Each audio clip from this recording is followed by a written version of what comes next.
Le film qui retrace les pages sombres du génocide rwandais a été projeté à Dakar, réalisé par un journaliste français. Il revient sur les crimes perpétrés par les Hutus sur les Tutsis. On parle de milliers de victimes en 100 jours.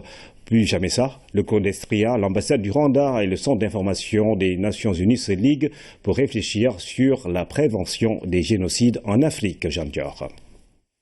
La salle qui porte le nom du capitaine Baïdiagne était sombre le temps d'une projection de film. 7 jours à Kigali n'est ni une mise en scène, encore moins une pièce théâtrale, mais le vécu du peuple rwandais. L'émotion a fini par gagner certains qui étaient comme plongés dans cette matinée du 7 avril 1994. La barbarie des crimes était tellement terrible, terrifiante, qu'on assassinait des enfants à coups de machette, on éventrait des femmes enceintes, on tuait les vieillards, on tuait les hommes, les femmes, sans aucune distinction. Dès que quelqu'un avait sur sa carte d'identité la mention Tutsi, dès que quelqu'un était soupçonné à partir de ses traits physiques d'être un Tutsi, il était assassiné. C'est de comprendre aussi que la communauté internationale avait des représentants sur place qui auraient pu interrompre les massacres. Et malgré tout, tout le monde a laissé faire. Une fin de crise dans les pays africains, la paix, mais aussi rompre avec la culture de l'impunité. C'est le cri du cœur de cette survivante du génocide.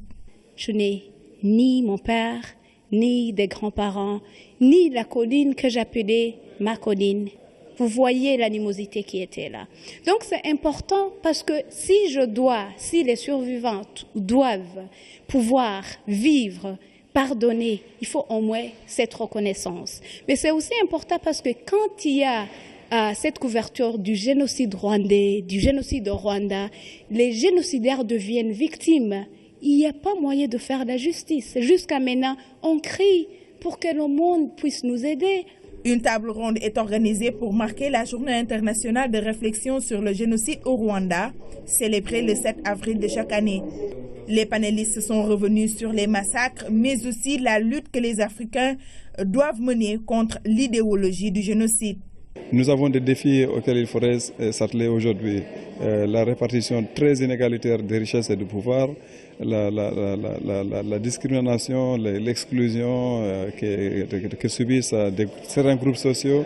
Le rôle de la recherche, c'est d'abord arriver à comprendre l'origine des phénomènes et ce qui explique en fait les expériences comme celle-là. Mais c'est à partir de là également, c'est de pouvoir prévenir en fait au fond. Les pages sombres de l'histoire du génocide rwandais révèlent plus de 800 000 victimes. Des années plus tard, l'Afrique, à travers ses organisations, cherche à éviter ces conflits ethniques dans le continent noir.